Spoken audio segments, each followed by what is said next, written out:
সবাইকে জানাই বাংলা নববর্ষের শুভেচ্ছা। শুভ নববর্ষ। হ্যালো এভরিওয়ান, আসসালামু আলাইকুম, গুড মর্নিং এভরিবডি। এখন সকাল 7টা বাজে। যেহেতু আজকে পহেলা বৈশাখ, তাই বাঙালিয়ান কিছু খাবারের রেসিপি আজকে শেয়ার করব।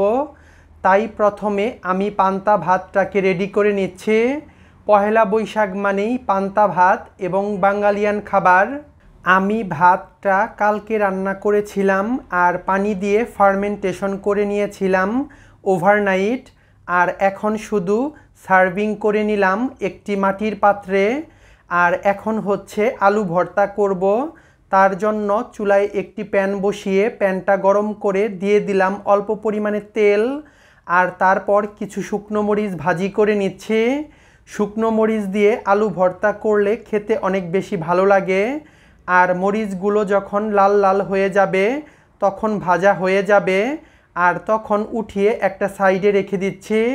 এবার সেই একই প্যানের মধ্যে দিয়ে দেব পেঁয়াজ কুচি, আর পেঁয়াজগুলোকেও নাড়াচাড়া করে লাল লাল করে ভেজে নেব। এই ভর্তাটা কাঁচা পেঁয়াজ দিয়েও করা যায়, তবে আমি আজকে পেঁয়াজটা ভাজি করেই ভর্তাটা করব। পেঁয়াজের কালারটা যখন এরকম লাল হয়ে যাবে তখন পেঁয়াজগুলোকে উঠিয়ে নেব। তো মোটামুটি পেঁয়াজগুলো উঠানো হয়ে গেছে। আর যখন পেঁয়াজ মরিচগুলো ঠান্ডা হয়ে যাবে তখন আমি ভর্তা বানাবো। পেঁয়াজ এবং শুকনো মরিচ ঠান্ডা হয়ে গেছে।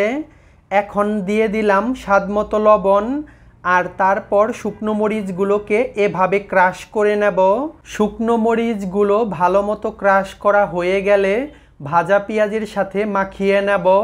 আর তারপর দিয়ে দিচ্ছি ম্যাশ করে রাখা আলু। আলুটাকে ভালো মতো সেদ্ধ করে আমি ম্যাশ করে নিয়েছিলাম। ম্যাশ করা আলু দিয়ে সব কিছুর সাথে ভালো মতো মাখিয়ে নেব। আর তারপর দিয়ে দেব কিছুটা তেল। আমি এখানে সয়াবিন তেল দিয়ে দিলাম অল্প পরিমাণে। তো হয়ে গেল আমাদের আলু ভর্তা। আলু ভর্তা আমরা মোটামুটি সবাই পারি, একদম ইজি। আলু ভর্তাটা হয়ে গেলে আমি একটি সার্ভিং বলে এটাকে সার্ভ করে নিলাম। আর এখন আমি কিছু মাছ ভাজি করে নেব। আর তার জন্য এখানে নিয়েছি কিছু ঝাটকা মাছ। আর তাতে প্রথমেই দিয়ে দিলাম মরিচের গুঁড়া, আরও দিয়ে দিলাম হলুদের গুঁড়া। এখন দিয়ে দেব স্বাদমতো লবণ। এখন মাছগুলোকে এই মরিচ হলুদের সাথে ভালো মতো মাখিয়ে নেব। যেহেতু বৈশাখের এই আয়োজনটা ছিল একদমই সাডেনলি করা, তাই ইলিশ মাছ আনা হয়নি। আর বাসায় ফ্রিজে যে মাছ ছিল সেই মাছটা দিয়েই আজকে মাছ ভাজি করব। ইলিশ মাছ খেতে হবে এমনটা কোনো কথা নয়, যে কোনো মাছ দিয়েই এটা করা যায়। মাছে ভাতে আমরা বাঙালি, তাই পহেলা বৈশাখে মাছ থাকবে না এমন তো হতে পারে না। মাছগুলোকে মশলার সাথে ভালো মতো মাখিয়ে নেওয়া হয়ে গেছে। এখন চুলায় একটি প্যান বসিয়ে দিয়েছি, আর তাতে দিয়ে দিলাম পর্যাপ্ত পরিমাণে সয়াবিন তেল। তেলটা যখন ভালো মতো গরম হয়ে যাবে তখন দিয়ে দেব সেই আগে থেকে ম্যারিনেট করে রাখা মাছ। আমি একে একে সবগুলো মাছ প্যানের মধ্যে দিয়ে দিচ্ছি। মাছগুলোকে আমি 20 মিনিটের মতো ম্যারিনেট করে রেখেছিলাম। আর মাছের একটা পাশ যখন খুব ভালো মতো ভাজা হয়ে যাবে তখন অপর পাশটাকেও এভাবে উল্টে দিতে হবে। আমি প্রত্যেক পাশ 2 মিনিট করে ভেজে নেব। মাছের প্রথম পাশটা আমি 2 মিনিট ভেজে নিয়েছিলাম, আর তারপর উল্টে দিলাম। এখন এই পাশটাকেও 2 মিনিট ভেজে নেব। এই মাছটা যত বেশি ভালো মতো ভাজা হবে, মানে মুচমুচে করে, ততই খেতে ভালো লাগবে। তো আমার মাছ ভাজা হয়ে গেছে। মাছের কালারটা নিশ্চয়ই দেখতে পাচ্ছেন। খুব ভালো মতো মাছটাকে ভেজে নিয়েছি। এখন মাছগুলোকে উঠিয়ে একটা সাইডে রেখে দেব। এখন বানাবো ডালের বড়া। আর তার জন্য এখানে 1 কাপ পরিমাণ খেসারির ডাল ভালো মতো ব্লেন্ড করে নিয়েছি। আর তাতে নিয়ে নিলাম আদা কুচি, রসুন কুচি, আর দিয়ে দেব পেঁয়াজ কুচি। পেঁয়াজুতে বেশি পরিমাণে পেঁয়াজ কুচি দিতে হয়, এতে করে পেঁয়াজু এবং বড়া যাই বানান না কেন এটা খেতে অসাধারণ হবে। আমি এখানে 1/2 কাপ পরিমাণ পেঁয়াজ কুচি দিয়ে দিলাম। এখন দিয়ে দেব স্বাদমতো কাঁচামরিচ কুচি। আপনারা কতটুকু ঝাল পছন্দ করেন সেই অনুপাতে মরিচটা দিয়ে দিবেন। আরও দিয়ে দিচ্ছি স্বাদমতো লবণ। এখন দিয়ে দেব অল্প পরিমাণে শুকনো মরিচের গুঁড়া।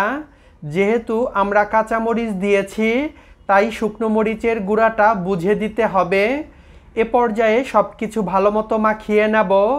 এভাবে অল্প মশলা দিয়ে এই বড়াটা বানালে খেতে অসাধারণ হয়। তো এখন আমি ডালের বড়াটা ভেজে নেব, আর তার জন্য আবারও চুলায় একটি প্যান বসিয়ে তাতে দিয়ে দিলাম পর্যাপ্ত পরিমাণে সয়াবিন তেল। তেল যখন গরম হয়ে যাবে তখন একে একে বড়াগুলো দিয়ে দেব। আমি ডালের মিশ্রণটাকে এভাবে বড়ার শেপ দিয়ে দিচ্ছি। আমি একে একে সবগুলো দিয়ে এরকম বড়ার শেপ করে নেব, আর তারপর প্রত্যেকটা পাশ আমি 1 মিনিটের মতো ভেজে নেব। এ পর্যায়ে চুলার আঁচ মিডিয়ামে রয়েছে। প্রথমে প্যানের মধ্যে পরিমাণ মতো তেল দিয়ে তেলটাকে ভালো মতো গরম করে নিতে হবে, আর তারপর চুলার আঁচ মিডিয়াম করে একে একে বড়ার শেপ করে দিতে হবে।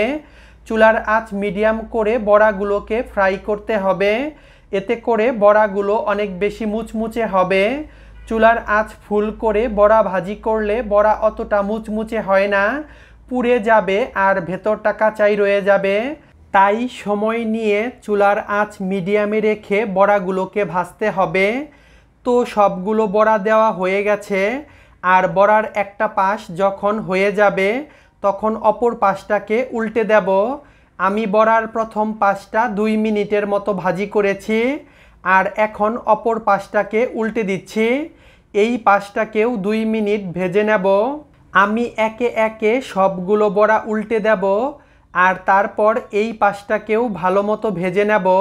বড়া ভাজার সময় সাবধানতার সাথে উল্টাতে হবে, তা না হয় বড়াগুলো ভেঙে যেতে পারে। এ পর্যায়ে অল্প পরিমাণে তেল দিয়ে দেব। আমার কাছে তেল একটু কম হয়েছে, তাই তেল দিয়ে ভালো মতো ভেজে নেব। তো আমার বড়াগুলো ভাজা হয়ে গেছে। বড়ার কালারটা নিশ্চয়ই দেখতে পাচ্ছেন কতটা সুন্দর হয়েছে।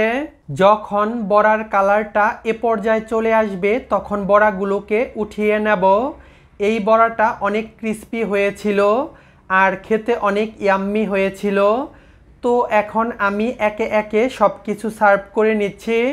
যেহেতু এখন সকালবেলা আর আজকে হচ্ছে পহেলা বৈশাখ, তাই এটা হচ্ছে আমাদের আজকের ব্রেকফাস্টে ছিল পান্তা ভাত, মাছ ভাজা, আলু ভর্তা, আর রয়েছে ডালের বড়া। সাথে ছিল কাঁচামরিচ, কাঁচা পেঁয়াজ।